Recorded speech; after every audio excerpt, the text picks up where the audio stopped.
This is Cicely Tyson. Betty Coughlin has been crying. Betty's daughter Jane is flying home today, and Betty has come to meet her. She doesn't want Jane to see that she is depressed. Since her divorce, it seems to Betty that life has been unfair to her. She feels as if she's been cheated, or as if the rules of life have been changed in the middle of the game. At least the kids turned out great. And now Jane is getting married, so there may be grandchildren to babysit for and to play with.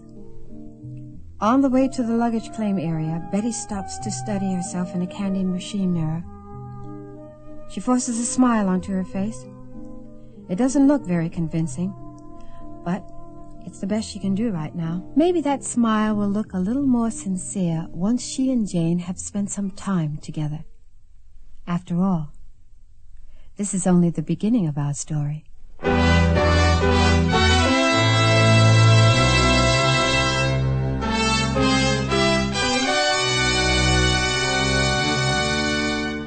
Mutual Radio Theater, a new adventure in radio listening. 5 nights of exceptional entertainment every week.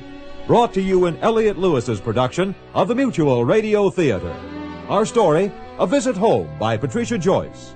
Our stars, Virginia Gregg, Joan McCall, and Len Berman.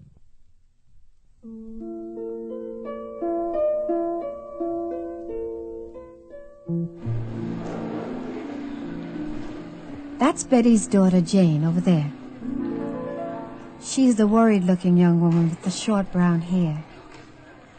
As she waits for her suitcases, her forehead puckers, then unpuckers, then puckers again. She has an important decision to make. In New York City, her fiancé, Tom, kept offering suggestions and solutions. Jane couldn't hear her own thoughts, so she packed a bag and came home to Michigan. Right now, Jane is wondering if it was fair to leave Tom out of the decision-making process. After all, whatever she decides has to affect him too. Her suitcases arrive, and Jane shrugs off her doubts. She remembers what her mother always says. You're always in the right place at the right time, doing what's right for you. Jane hopes there's some truth in that optimistic saying. As she leaves the baggage area, Jane searches the crowd for her mother. There she is. But then, Betty's always there when Jane needs her. Jane goes over and gives her mom a hug. Hi, Mom. Hi, sweetie. You cut your hair. Yeah, I got tired of it hanging all over the place. It's good to see you. You too. Janie, you'd look so much better if you'd just remember to wear a little lipstick. Mom! Well, I have things on my mind. It just takes a second to put on a little lipstick and some blush. Well, I did. I just chewed it off. Just a little effort. That good grooming would make all the difference in the world. Okay, let's go on home. We'll fight about all this later. Oh, no, Mom.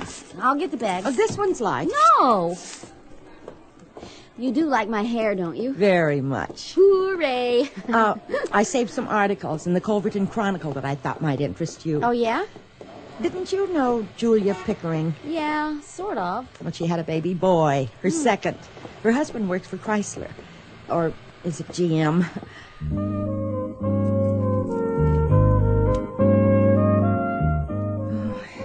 Jane, I don't think Africa's such a good idea. This is in Nairobi. I mean, it's not South Africa or Rhodesia or anywhere there's trouble. Well, I still don't think it's... Mom, it's a great program. I'll be a supervisor trainer. I'll be teaching people to do my job as I work.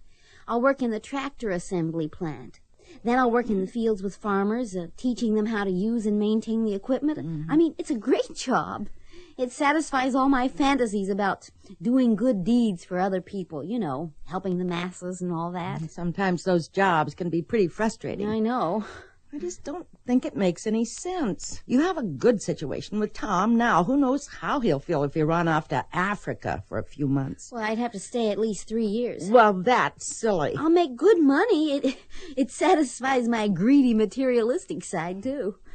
I'll make more than Tom makes now. Tom's not going to like that. Well, that's tough. You don't mean that. Not really.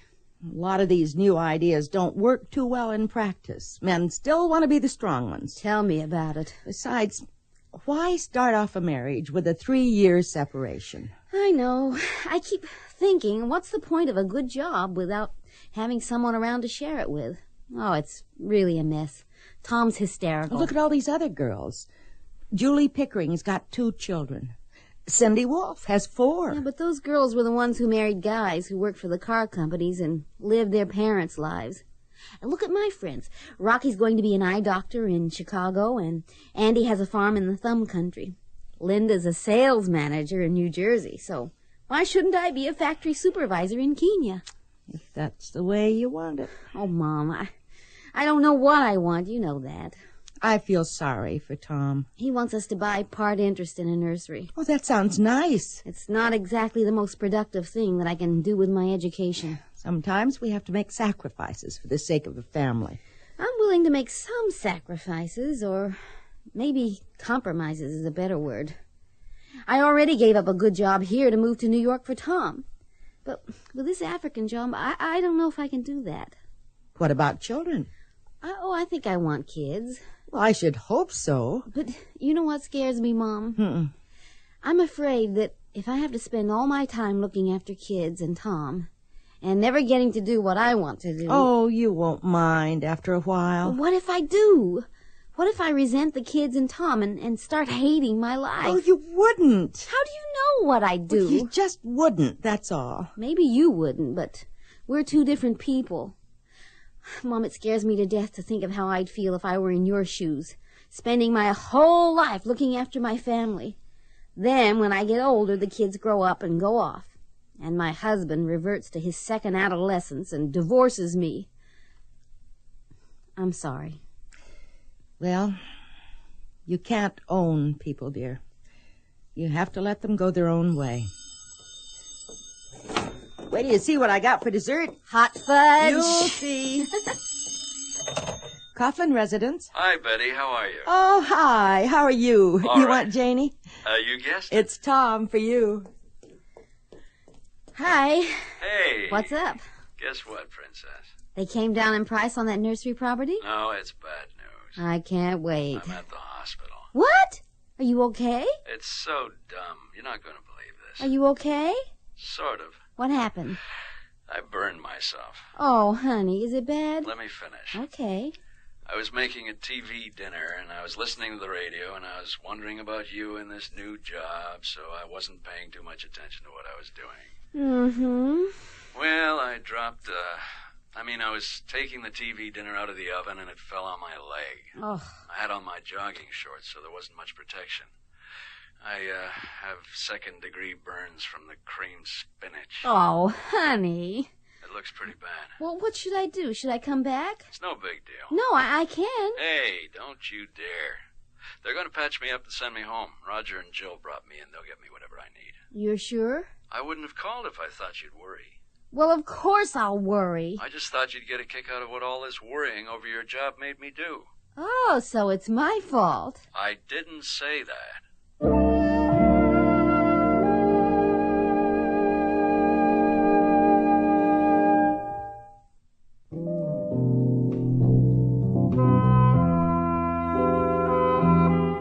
Betty follows the young blonde receptionist to the personnel department. The girl opens the door and tosses her hair in the direction Betty is to go. As the girl scampers back to her desk, Betty tentatively steps into the office, done in shades of beige and purple. It isn't quite Betty's taste, but it's effective. The woman behind the desk has on all the latest things, right up to the eyeglasses. She has even mastered the fashion model's "you really should have worn these clothes" expression. Betty sits down and tries to hide her hands because her short pink nails look silly next to this woman's wine-colored talons. But now, the woman extends a diamond-studded hand to Betty, and she has no choice but to shake it. Hi, I'm Misty Hendmorton. It's nice to meet you. I'm Betty Coughlin. A pleasure, Betty. Who sent you? Tom Garland, from your New York branch. Oh, yes. I remember seeing your name headlining one of my interoffice memos. Have you worked with Tom before? He's my daughter's fiancé. Oh, how nice. Yes, I'm very pleased. As I remember, the memo wasn't very specific. What sort of position do you have in mind? Oh, dear. Well, I'd like to learn about the advertising business, some kind of job where I could meet the people and get a feel for it. Such as? Well, I think I could be a good receptionist. Unfortunately, you're not right for that particular job. Oh? You look puzzled. I am. I should think I'd be capable of answering the phone. Oh, I'm sure you are. First of all, the receptionist job at an advertising agency is what's known as a glamour spot. And what's that? It's a job which pays very poorly, but the rewards are that whoever holds that job gets to be part of the slick and marvelous world of advertising. I don't need a lot of money to start out. Well, also, traditionally, the job goes to a sleek young thing like Natalie out there. She's part of the office decor. I'm not particularly fond of the tradition, but we don't make traditions out here in Michigan. We slavishly follow the New York fashions. I see. I don't think that a mature woman would be interested in that kind of exposure. No, I didn't realize. I'm almost embarrassed to ask you this, but can you type? I used to before the kids were born. My ex-boss is now vice president of Plumley Glass. I imagine I'm a little rusty. But if you had something with light typing, No, not really. Not right now. Occasionally we need somebody to do some additional typing, but if you're rusty... I could freshen up. All right. I'll keep your name on file, and I'll let you know if anything comes up. Thank you. You know, you really should check with your former employer. Maybe he can help you out. Help me out? I'm sure you're aware that it's not easy for women in your age group to find employment. Yes, I guess that's true. Well, good luck. I'll keep my eyes open. Yes. Thank you for your time. Thank you for coming in, Betty. Thank you.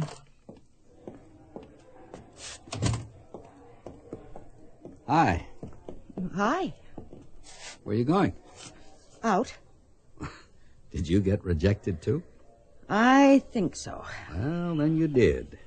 These advertising sleazies are masters at making you feel good while they stab you in the back. I didn't feel that good. Oh, then you really got it. Yeah. What kind of a job are you applying for? I produce commercials.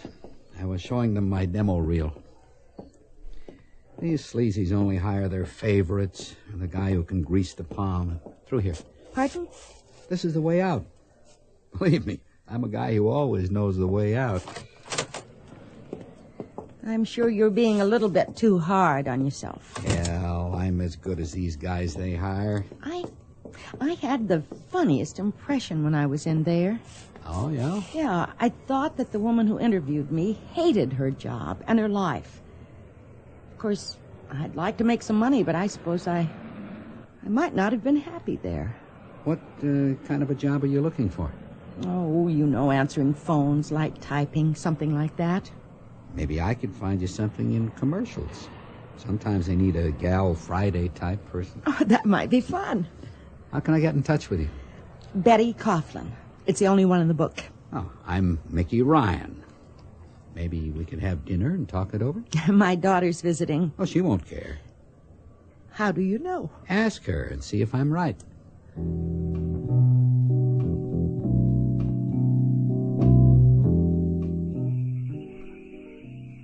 Come on, Betty. Get back in the car. No, thank you. Come on. I said I'm sorry. No. Look, I made a mistake. I thought you'd want to. I wasn't trying to push you into anything. I'm afraid that today's moral standards aren't for me. Ah, you'll get used to them. I hope not. You're missing out on a lot of fun. Could you hand me my jacket, please? I'm a little chilly. Come on. Get in. I'll drive you home. I... This is crazy, Betty. We're way out in the sticks. I'll worry. Okay. Help me with my coat. You know, you'd be okay if you'd just relax. I don't think so. Oh, stop that. I told you no. Come on, get in. We'll go right back to your place. You don't listen. This is kid stuff. Are you coming or aren't you? No, I'll stay here. That's crazy. Now get in the car. I'm serious. If you don't leave me alone, I'll have you charged with assault and attempted rape. Oh, you'd have trouble making that stick. Just try convincing a judge that you're such a big prize.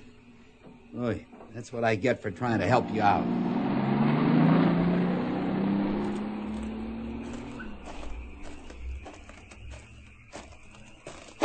Oh, I can't see a thing. Get hold of yourself, Betty. It's a long walk home.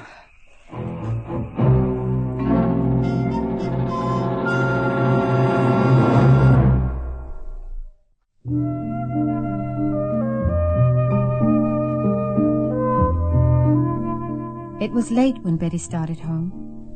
As she walked through the dark woods, she remembered nights when Jane was a little girl. Jane would come running home from a girlfriend's house, flushed and nervous, with a story about the witch who chased her through the woods.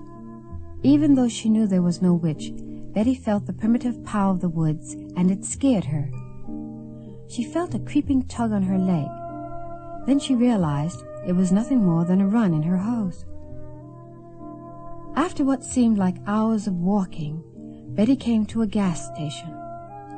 It was closed, but there was a phone booth. She was about to call Jane, but instead decided that she didn't want anyone to see her or know what had happened. She knew she wasn't far from home now, just a mile or so around Chippewa Lake. It was getting lighter. Her worry was to get home before any of the neighbors saw her. Now Betty is finally home. As far as she can tell, no one has seen her.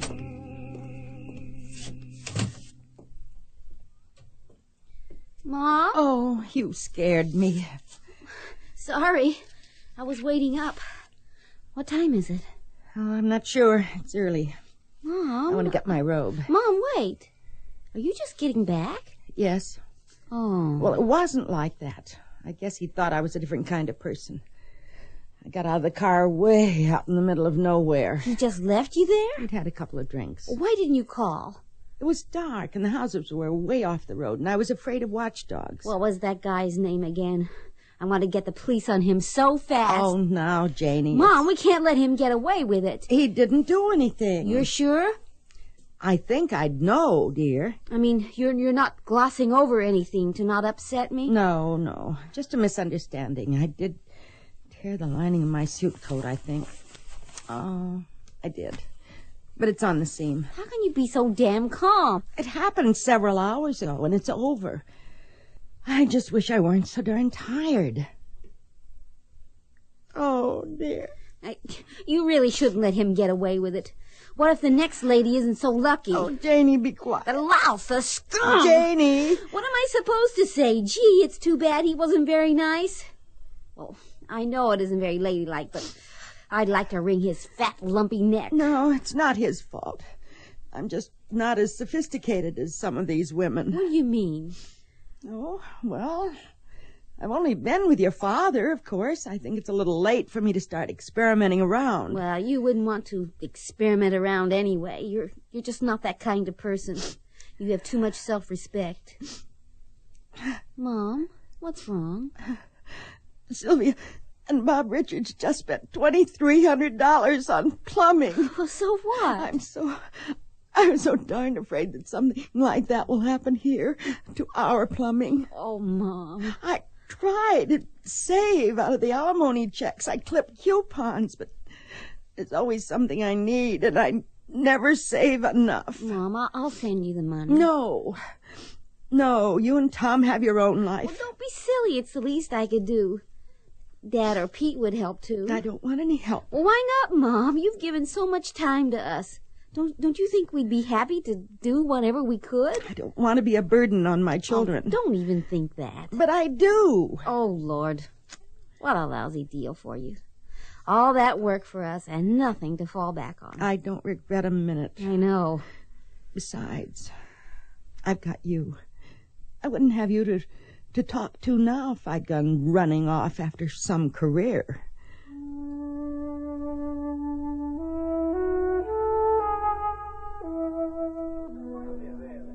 Africa sounds so terrific. Yeah, but, Rhonda, I really want to do it.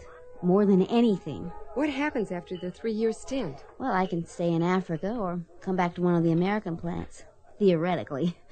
With the economy so crazy, it doesn't make sense to count on anything. There's always a demand for people in our line of work. Well, I didn't land a good job in New York yet. You probably would have eventually. But New York City isn't exactly an agricultural engineer's paradise. No, I guess not. Somebody was asking about you the other day. Oh, who? One of the clients over in Romeo. Oh, Mr. Slatter, the guy who had the drainage problem. Yeah, that was the one. He thought you were brilliant. I told him he was right. I wish he'd thought that 10 years ago. I had the most painful crush on his son when I was in 4-H. Oh, man, what a mess. You'll do the right thing by Tom. You sound as positive as my mom. Only she thinks I'd be crazy to trade in the patter of little feet for the purr of a tractor. Don't trade. Have both. Well, somehow I can't picture Tom in Africa. Why not? I don't know. I need to help Mom get a job. You got any ideas? What kind of a job? Well, whatever. She needs to make some money. Can she type well? I don't know. Well, there is a demand for good secretaries these days, and the money's not bad. Don't men want, younger women? Maybe some do. There are a few of us women executives. Oh, right. How stupid of me. And don't forget that a lot of young women use secretarial jobs as stepping stones to managerial positions. Men might find a woman your mom's age a lot less threatening. Well, I think she's pretty nervous about the job situation. That's normal. Even you're a wreck over this Africa thing. But what if she messes up and gets fired? She goes somewhere else and takes another job.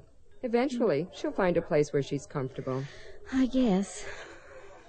Hazel's pregnant, If your mom's skills are halfway decent, she can have a temp job while Hazel's off. Oh, I suppose it's worth thinking about. It beats sitting home alone, doesn't it?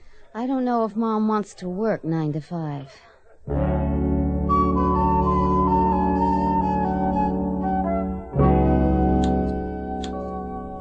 I suppose it's a good idea, but I wouldn't know where to begin. Well, Rhonda says you might be able to have a temp job. Just brush up on your typing. Well, what about shorthand? Did you wash that green pepper? Mm-hmm. One of the other secretaries can show you how to type from a dictaphone. Oh. And maybe you could take a class.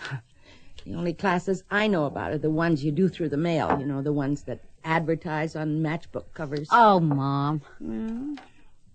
Where else should I go? Somewhere where you'll get out of this suburban paradise and meet other working women. Our class is expensive. I don't know. We'll have to see. I'll get it. No, I will. It's probably for me anyway. You can dice that onion while I go. Mom. I'm just kidding, sweetie. I want to show you a trick about dicing onions. What do you mean? Oh, you chopped onions the hard way last night. I'll show you. Tom. Hi, Betty. Oh, Tom, hi. Hi. Surprise. I'll say. I made the trip so that you could nurse me back to health. Seriously? No, it's not that bad. Good, because I would have come back. The burn's right under here. You can feel the bandages. I have to wear these baggy pants or it gets irritated. I have to keep my leg up and change the bandages a lot.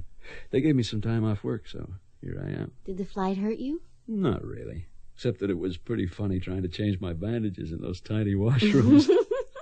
I was going to ask one of those cute stewardesses to help me. Tom. But I thought that would make you jealous, and I was right. Huh?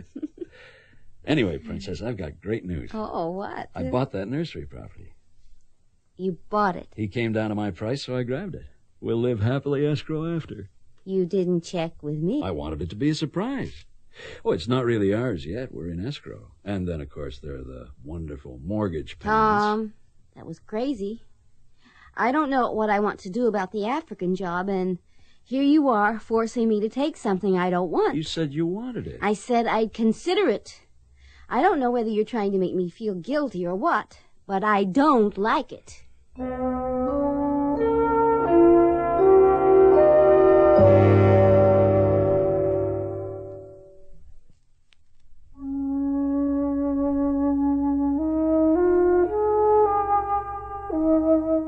Tyson again.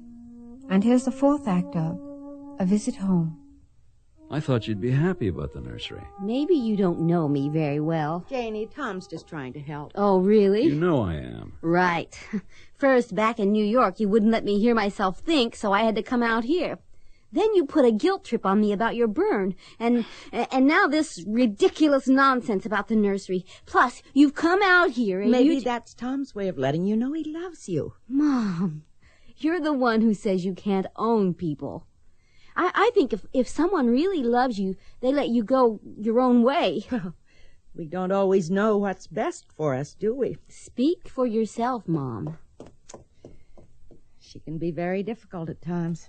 I didn't know I'd make her so mad. She's always been stubborn, but she's a nice girl. Yeah. I hope you're not stuck. With the nursery, I mean. Well, actually, I made the offer subject to inspection, which means I can get my deposit back. What if the inspector says it's fine? It's an old realtor's trick. I can get out of it. How does it work? I can't explain. I guess I should have told Jane that we weren't locked into it. Yes, you probably should have. Hey, maybe I should go tell her now. Might be wiser to wait until later. I guess. I'm making gazpacho. Oh. If you want to chat in the kitchen, you can put your foot up on one of the chairs. Okay.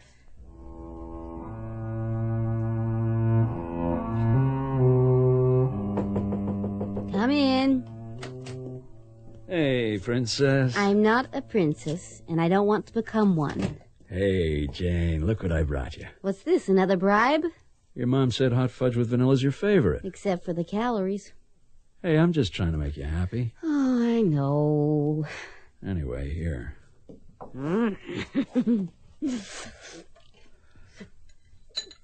Lately, I've had the feeling that whatever I do, it's not going to be enough to please you. I know. I'm sorry. I've just been wondering if I'm picking fights so I can justify taking the African job. I hope not. I'm not going to be able to enjoy this Sunday if we're going to talk this way. See, there, I did it again. Please, don't take it so personally. Sorry. Maybe Mom will have the Sunday. Leave it. I hate wasting food. It goes against my training. Oh. You know, sometimes I think your idea of what makes me happy and Mom's idea and my idea are three different things. Oh, I'm sure they are. Tom, I want this job in Africa so much. I'm going to have to take it. Why? Because I wanted to do something like that all my life. If I turn it down now, I'm going to be cheating myself. How do you think I feel after I got you the nursery? But that's not something I want to do. Maybe it's your idea of something you'd like your wife to do. I don't know. Hey, I thought you wanted it. Honestly. I'll split the loss with you. It's not a matter of money. Maybe it is. No, I can get the deposit back. What? My burn hurts. Come on. Put your feet up. Tom, I don't think I can live the kind of life that you seem to want. What do you mean? Suburbia, and you as the breadwinner. You know, I scrape in a few dollars from my nursery, enough to redecorate the den once in a while. You'll probably do very well with the plants. You've got the training. I don't want to be financially dependent on you. I don't want to come to you for money for the kids' clothes. It's scary. We can work that out. Maybe. What brought all this on? Seeing what the divorce has done to Mom. That won't happen to us. No, it won't. That's why I need to take this job. What about me? Couldn't you come with me? This may come as a shock to you, but Avery, Green, and Duran don't have a branch in Nairobi yet. Well, I'm sure there are other things you could do. Like what? Marketing consultant? Or maybe you could teach English at one of the schools? That's taking me way out of my element. Well, I was out of my element in New York City. Oh, I don't know. Oh, look, I've thought it through. I'd be making more than you are now. So? Well, it doesn't matter, except that we could put away some money for that house we want to buy. The cost of living is a lot lower over there, so it'll be easier to save. But I might not be working. Well, not necessarily. Think how exciting it would be to be part of an emerging country, do something useful, peace, love, all that good stuff. But what if I can't find a job? You will. I'm almost 30 years old. These next years are really important in the advertising business. I know. It's the worst time in the world for me to fool around in another profession. This is the time that I should be making a bid to get noticed. Well, maybe there are more important things than advertising. Hey, I know there are, but advertising happens to be what I do. We're kind of, I don't know, cross-wired. I'll think it over. Honestly, I will. It's just that they expect you to be in a certain position once you're in your mid-30s. If I come back at 34 and look for an executive's job, I won't be experienced enough. But a guy that age who still does junior exec work is considered a loser.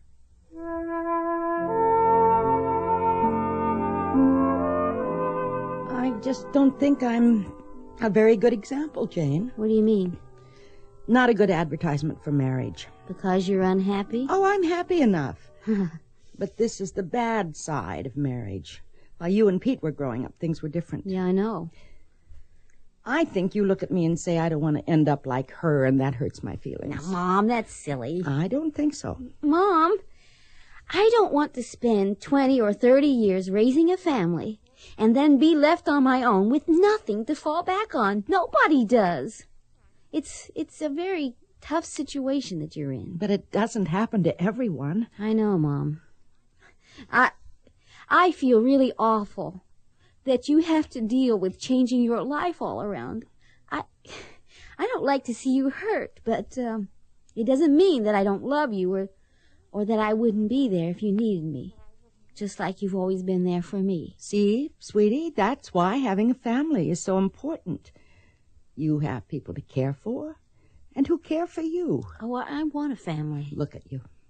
Enrolling me in business school, trying to find me a job because you're my daughter. It's not just because I'm your daughter. If you weren't, we wouldn't know each other. If I weren't, I wouldn't know anybody. But anyway, maybe the reason I'm able to help is that I think in terms of self-reliance. Do you know what I mean? No. Well, if I were the kind of woman who sits and waits for Prince Charming, I would probably tell you to do the same. And we'd sit on our derrieres and wait to be rescued from life. But since I'm the sort of person who likes to work and be independent, I encourage you to be the same way. I suppose. I just hate to think you took the job because of me. Mom, it's not a prison sentence. It's something I want to do more than anything. More than staying in New York with Tom. I just don't think Tom will go along with you to Africa. Well, why shouldn't he? I gave up my job and moved to New York to be with him. Oh, that was different. Why? Well, things are different for women. But that isn't fair. It's the way things are. Well, maybe I can start to change the way things are if I take this job. You're going to regret not having a family. Mom, I want a family. But Tom is not the only man on earth. But he's a nice person. That doesn't mean he's right for me. I'd like to have a guy who would inconvenience himself for my sake, at least once in a while. A lot of men won't do that. I think I deserve somebody who will. Already I feel like Tom's trying to mold me to suit his needs. It's making me crazy. You really don't think he's doing that? Yes. In a sweet way, but still, he's... Oh, I don't know, Jane. Maybe if Dad had been the kind of man who thought more about your needs and feelings, he wouldn't have, done what he did to you. Your father did what he had to do. Look, I love Dad too, but he's a weak person, morally, I mean. That isn't a very nice thing to say. Well, it's the way I see it. I don't think a man with integrity would have let himself get into other involvements. Oh, Mom, I don't know. I guess I'm testing Tom too much, and I'm being too hard on Dad. You always did expect too much from everyone, including yourself. I know. I'm afraid you're going to be disappointed a lot.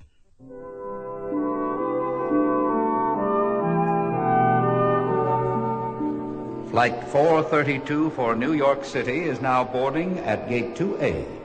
Flight 432 for New York City is now boarding. Well, here goes. Have a good flight. I will. Thanks for everything, Betty. Good luck at your business school. Thanks. I'm afraid I'll need it. Oh, you'll do fine. Oh, Janie. Hey, why don't you hop on the plane and come with me? Because my bags are already on their way to Nairobi. That's a lousy excuse. I really don't see how you can go through with this. Well, it's a mutual decision, isn't it? You could hop on my plane and come with me. No, I can't. Okay. I'll have my cream spinach burned to remember you by. The wounds of love. Yeah, right. I hope you'll remember more than that. We'll keep in touch. If some girl doesn't carry you off to the altar right away, who knows what'll happen. Sure thing, Mem Saab. Keep me around like an old dress just in case I come back in style. Tom, cut that out. Hey, just kidding. I'll write you. Yeah. And telephone on Christmas and Easter. I'd better go. Okay. I'll talk to you. He's furious with me. No, he's just hurt. Let's go. I don't want to hang around. How long before your flight? An hour and a half. How about a hot fudge sundae? Oh. My treat.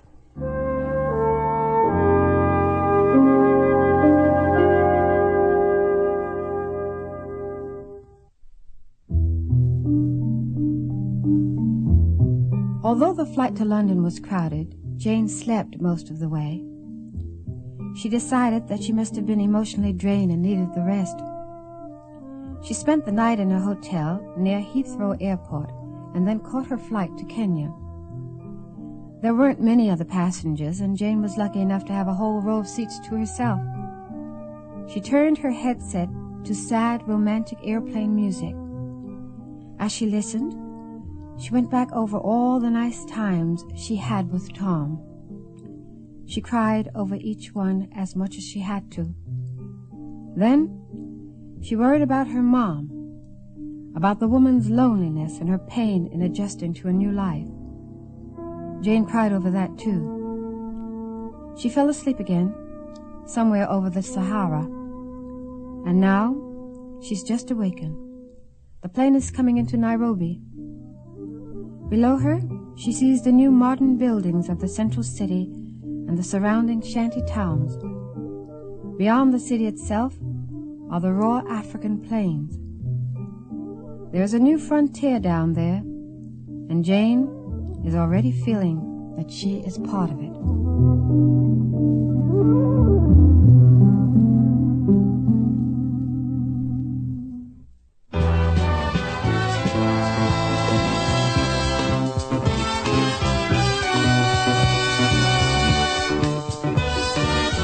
The Mutual Radio Theater is brought to you 5 nights a week at this time.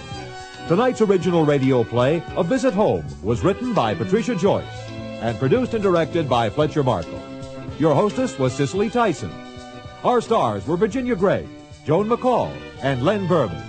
Featured in the cast were Vic Perrin, Jean Howell, and Teresa Victor. The Mutual Radio Theater theme was composed by Nelson Riddle. John Harlan speaking. The Elliott Lewis production of Mutual Radio Theater is a presentation of CVI.